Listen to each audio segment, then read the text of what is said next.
अश्वत्थ आंखों ही आंखों में आदित्य से कह रहा था कि तुम्हें घर में बताता हूँ, चलो घर फिर आज तुम्हारी अच्छी खातिरदारी करता हूँ। आदित्य ने हंसते हुए कहा, चलो अब घर चलते हैं। फिर वो लोग आर्यन पैलेस आ गए। आते ही आदित्य भागकर अपने रूम की तरफ चला गया। वह अश्वत्थ के हाथ नहीं लगना चाहता था। अश्वत्थ और टिया और बाकी सब देखते रह गए। अश्वत्थ को छोड़कर बाकी सब सोचने लगे कि उसे क्या हो गया है। फिर वह लोग भी अपने अपने रूम में चले गए। टिया जब अपने रूम में आई तो उसे अपनी सारी पेंटिंग्स वहां रखी मिली।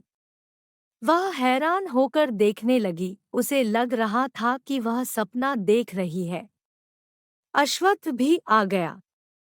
उसने पेंटिंग्स अपने रूम में रखवाने को कहा था। वैसे भी उसका मास्टर बेडरूम बहुत बड़ा था। अश्वत्थ अपनी क्यूट सी वाइफ की पेंटिंग्स देखना चाहता था और अश्वत्थ उन पेंटिंग्स को देखने लगा। टिया ने वाकई में बहुत अच्छी अच्छी और मोटिवेटेड पेंटिंग्स बनाई थी। अश्वत्थ मन ही मन सोच रहा था, मेरे ख्याल से एग्जीबिशन में कम से कम एक पेंटिंग 1 या 2 लाख में तो बिक जाएगी।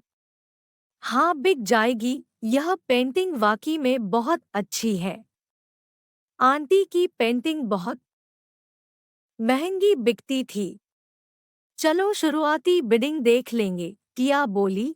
यह सारी पेंटिंग्स तो बीच में ही अश्वत्थ बोला, मैंने तुम्हारे घर से मंगवा ली है। या हैरान होकर देखने लगी। अश्वत्थ कुछ नहीं बोला। फिर बोला, पहले मैं शावर लेने जाऊं या तुम जाओगी या फिर साथ में जाना चाहती हो? टिया ने ठीक से नहीं सुना था। वह बोली, हाँ। अश्वत्थ बोला, तुम सच में मेरे साथ शावर लेना चाहती हो? जब टिया ने यह सुना वह हक्की बकी रह गई। वह जल्दी से बोली, नहीं नहीं, मैंने कब कहा? अश्वत्थ बोला, अभी तो कहा जब मैंने पूछा। तो टिया कुछ बोल ही नहीं पाई। फिर जल्दी से बोली, मैंने ठीक से सुना नहीं था। मुझे लगा आप पहले जाना चाहते हैं, इसलिए मैंने हाँ कहा। मुझे नहीं पता था आप किसी और चीज के लिए पूछ रहे थे। तो अश्वत्थ बोला, तो जाओ पहले। टिया जल्दी से अपने शूज निकालकर बाथरूम में चली गई। उसकी मेड ने टिया की जरूरत का सारा सामान बाथरूम में रख दिया था। अश्वत्थ सोफे पर बैठ गया। टिया बाथटब में बैठकर ऑफिस की बात याद कर रही थी। तभी उसे अश्वत्थ का उसके साथ इंटीमेट होना भी याद आया। वह शर्माने लगी थी। वह मन में बोली, सर इतने भी बुरे नहीं हैं जितना लोग कहते हैं। वह तो मेरे साथ अच्छे से पेश आते हैं। क्या मुझे भी? और फिर अपना सिर झटक दिया। वह लड़कों को रिझाने में जीरो थी और अश्वत्थ तो अलग ही तरह का आदमी था। और तो और टिया रोमांस के मामले में भी जीरो थी। वह अश्वत्थ को सेड्यूस कर ही नहीं सकती थी। वह अपने सिर को मारने लगी। फिर जल्दी से नहाकर उसने अपने कपड़े पहने और बाहर आई। श्री उसने जो नज़ारा देखा उसके बाद उसके होश ही उड़ गए। अब्रम खुश अश्वत्थ के गालों पर किस कर रहा था और बार बार उसके गले लग रहा था। टिया को यह बड़ा अजीब लगा। वह मन में बोली, सर आदमी ही है ना? या फिर वह अजीब तरीके से दोनों को देखने लगी। अश्वत्थ ने टिया को देखा जो उन्हें अजीब नजरों से देख रही थी। अब्रम ने भी देखा उन्हें और उसे जल्दी से समझ आ गया कि टिया गलत समझ रही है। अब्रम जल्दी से दूर हटकर खड़ा हो गया और बोला, हाय छोटी गिलहरी। तो टिया ने कुछ नहीं कहा, वह बस उन्हें घूर रही थी। अब्रम बोला, तुम कुछ गलत तो नहीं समझ रही हो ना? ऐसा वैसा कुछ नहीं है, मैं तो बस। तो टिया चुपचाप बाहर चली गई। अब्रम देखता रह गया। वह अश्वत्थ को कंफ्यूज होकर देखने लगा। अश्वत्थ बोला, क्या जरूरत थी मुझसे इतना चिपकने की? तो अब्रम बोला, यार तुमने काम ही ऐसा किया है कि मैं तुम पर प्यार लुटा रहा था। इसमें गलत क्या है? हम दोनों फ्रेंड हैं, वह भी बेस्ट फ्रेंड। अब मैं तेरे गालों को भी किस नहीं कर सकता क्या? तो अश्वत्थ उसे घूर कर देखने लगा। अब्रम बोला, सॉरी, अगली बार से ध्यान रखूंगा। पर इतनी मिसअंडरस्टैंडिंग की भी जरूरत नहीं थी। तू आदमी है और मैं तो बस खुशी के मारे ओवर एक्साइटेड हो गया था। सॉरी, यह कहकर वह रफूचक्कर हो गया। वह अश्वत्थ के हाथों पिटना नहीं चाहता था। फिर अश्वत्थ अपना सिर झटक कर बाथरूम में चला गया। वह खुद से बोला, क्या मुझे सच में वही समझती है? सच में। फिर डिनर करने के बाद अब्रम जो घर आया था और जब भी वह घर आता था, कोई जल्दी से अपने कमरे में जाकर सो नहीं सकता था। वह कुछ ना कुछ राफात सोचता रहता था।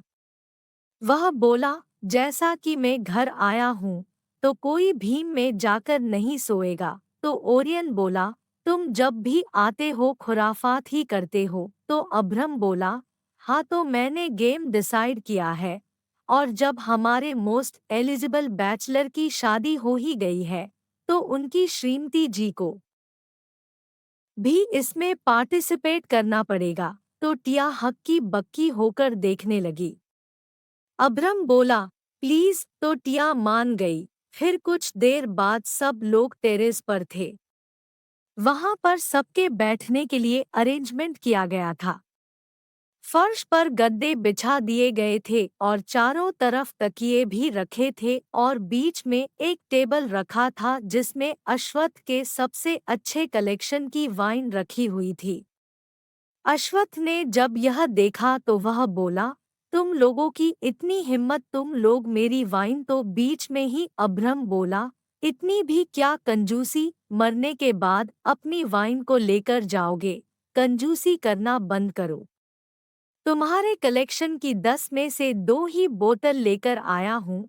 वैसे भी तुम अच्छा कलेक्शन रखते हो, इतना अच्छा कलेक्शन किसी के पास नहीं है। इतनी कंजूसी मत दिखाओ, इतना पैसा लेकर साथ में नहीं जाओगे? फिर सब लोग बैठ गए। दादाजी भी बैठ गए। वहाँ वाइन के साथ साथ जूस के ग्लास भी और जग भी रखा हुआ था।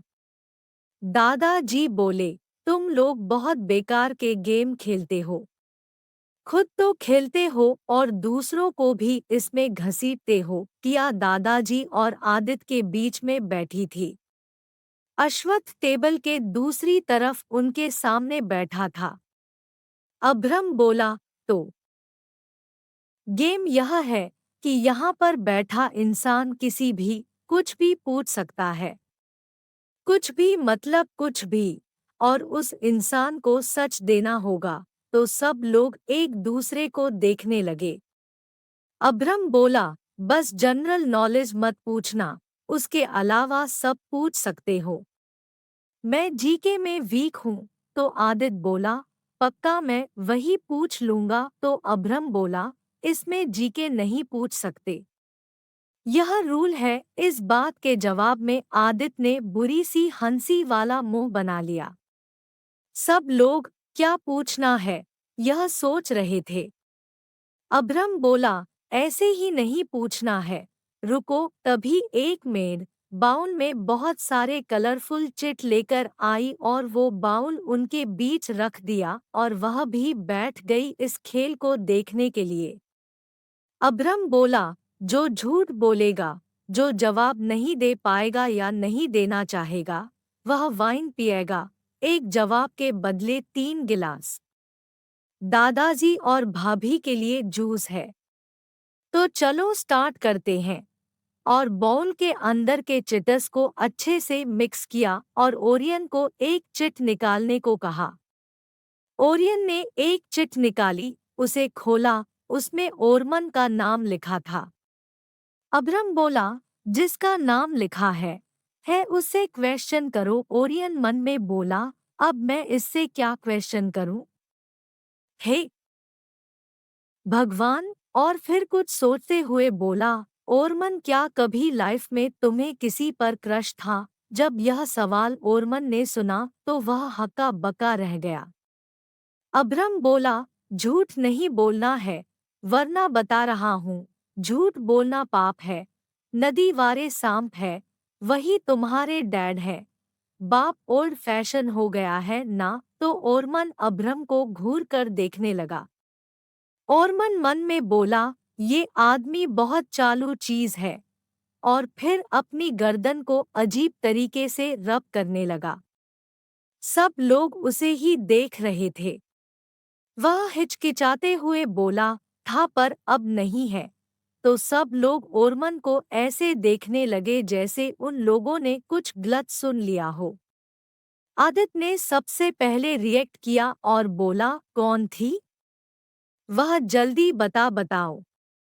तो ओरमन धीरे से बोला, वह जब हम फाइनल ईयर में थे तो एक लड़की नहीं थी? तो अश्वत्थ बोला, वहाँ तो बहुत सारी लड़कियां थी, अब हमें कैसे पता कि तुम किस लड़की की बात कर रहे हो? तो अभ्रम भी बोला, हाँ, वहाँ बहुत सारी लड़कियां थी क्लास में, तुम किस लड़की की बात कर रहे हो? तो ओरमन खींचते हुए बोला, मैं रचना की बात कर रहा हूँ कमीनों। जब उन्होंने यह सुना तो अभ्रम और अश्वत्थ एक दूसरे को देखने लगे। अभ्रम बोला, रचना डॉट, वही जो टॉपर थी और चुप चुप सी रहती थी। तू उस पर लहू था? हमें तो पता ही नहीं चला, पर उसकी तो फाइनल ईयर खत्म होने से पहले ही शादी हो गई। हम लोग शादी में भी गए थे और मिराज तो खूब नाचा और मन उसे घूर कर देखने लगा। तो अभ्रम बोला, ठीक है, और बाउल सेल्वन ने लिया और एक चिट निकाली, उसमें मिराज का नाम था। सेल्वन बोला, मिराज, सच सच बताना, तुम मिया को पसंद करते थे न? तो सब हैरान होकर उसे देखने लगे। मिराज बोला, कमीने, तुम्हें यही मिला पूछने के लिए? तो अभ्रम बोला, तुम तो कतई छुपे रुस्तम निकले। मिया, हाँ, चारवीं सहाय की छोटी बहन। तो आरिद बोला, मिया सहाय, वो तो उसकी सौतेली बहन है न? उसकी माँ से मिस सहाय ने पैसों के लिए शादी की थी। उसकी पहली वाइफ और बेटी को छिपा कर रखा था। टिया को तो कुछ समझ नहीं आ रहा था, वह चुपचाप सुन रही थी। दादाजी बोले, तुम लोगों को गेम खेलना है कि ऐसे उटपटांग सवाल करने हैं? अब तुम लोग लड़कियों के बारे में बात कर रहे हो, तुम लोगों को शर्म नहीं आती? मैं यहाँ पर बैठा हुआ हूँ और तुम लोग मेरे ही सामने लड़कियों के बारे में पूछ रहे हो। अगर तुम लोगों को भी शादी करने का मन कर रहा है तो बता दो। तो अभ्रम बोला, अब कोई भी उटपटांग सवाल नहीं पूछेगा, लड़कियों के बारे में तो बिल्कुल भी नहीं। तो सब ने हाँ में सिर हिला दिया। फिर से सब गेम खेलने लगे। बहुत देर हो गई। बस टिया जो बोर हो रही थी, उसे देखकर अभ्रम बोला, लगता है भाभी बोर हो रही है, तो ठीक है, चलो भाभी, आपकी बारी, आप निकालो। टिया यह सुनकर हैरान रह गई। फिर टिया ने जल्दी से एक चिट निकाली और बेला, और इत्तेफाक से उसमें अश्वत्थ का नाम था। वह हैरान होकर चिट को घूर रही थी। उसे कुछ न बोलते देख दादाजी ने देखा और बोले, बेटा, तुम्हारे पति का नाम है, पूछ लो जो पूछना है। तो सब लोग अब अश्वत्थ और टिया को देखने लगे। अश्वत्थ भी नजरें टिकाकर टिया को देख रहा था। उसे भी नहीं पता था कि टिया क्या पूछेगी। टिया ने बहुत सोचा, फिर उसे अभ्रम और अश्वत्थ वाला सीन याद आया। वह पूछना तो नहीं चाहती थी, लेकिन वह सोच सोच कर उसका आधा दिमाग खराब हो गया था। वह बोली, आप सच सच बताओ, क्या आपको लड़के पसंद है? जब यह सवाल सबने सुना तो सब हक्के बके रह गए, अश्वत्थ भी। टिया बोली, मैं तो बस जानना चाहती थी कि आप लड़कों में या लड़कियों में इंटरेस्टेड हो। मैंने आपको और इनको और अभ्रम को और उंगली दिखाई और आगे बोलती रही। दोनों को चिपकते हुए देखा है मैंने। यह इनको नॉनस्टॉप किस कर रहे थे। यह सुनकर सब लोग अश्वत्थ और अभ्रम को देखने लगे। आदित्य बोला, हे भगवान, मेरा भाई ऐसा है। भाई आपको शर्म आनी चाहिए। अगर आप वो हो तो भाभी से शादी क्यों की? तो दादाजी अश्वत्थ को घूरते हुए बोले, किस? हे भगवान, मेरी पोता बहू का क्या होगा? नालायक, तुमने इतनी प्यारी बच्ची की लाइफ खराब कर दी, खुद तो वो हो। हेलो दोस्तों, अगर आप नए हो तो हमारे चैनल को सब्सक्राइब जरूर कर ले और बेल आइकन को जरूर दबा दे ताकि नए वीडियो आप तक पहुंच सके। धन्यवाद।